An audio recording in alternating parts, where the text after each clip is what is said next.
വയനാട്ടിലെ ഉരുൾപൊട്ടൽ ദുരന്തത്തിൽപ്പെട്ട കൂടുതൽ ആളുകളുടെ വായ്പ എഴുതിത്തള്ളുമെന്ന് ഇതിനിടെ കേരള ബാങ്ക് അറിയിച്ചിട്ടുണ്ട്. ചൂരൽമല ബ്രാഞ്ചിൽ നിന്ന് ആകെ നൽകിയ വായ്പ 55 ലക്ഷമാണ്. അതിലൊരു ഭാഗമാണ് ഇപ്പോൾ എഴുതിത്തള്ളിയിട്ടുള്ളത്. തുടർ പരിശോധന നടത്തി ആവശ്യമെങ്കിൽ കൂടുതൽ പേരുടെ വായ്പ എഴുതിത്തള്ളുമെന്നാണ് ബാങ്ക് അറിയിച്ചിട്ടുള്ളത്. കേരള ബാങ്കിന്റെ മാതൃക മറ്റ് ബാങ്കുകളും പിന്തുടരണം എന്ന് വൈസ് പ്രസിഡന്റ് MK കണ്ണൻ മാധ്യമങ്ങളോട് പറഞ്ഞു. ചൂരൽമല ആ ബ്രാഞ്ചിൽ നിന്ന് 55 ലക്ഷം രൂപ വായ്പ എടുത്തിട്ടുണ്ട്. വായ്പ എടുത്തവരെല്ലാവരുടെയും വിവരമൊന്നും കിട്ടിയിട്ടില്ല.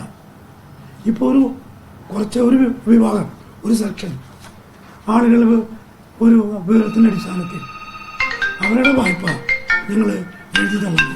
അവരുടെ വായ്പ വന്ന ഒരു ലിസ്റ്റ് മിക്കവാറും ബാക്കി ആളുകളെയും വിവരം കിട്ടുന്നതിനനുസരിച്ച് അതാ സമയത്ത് തീരുമാനം എടുക്കും.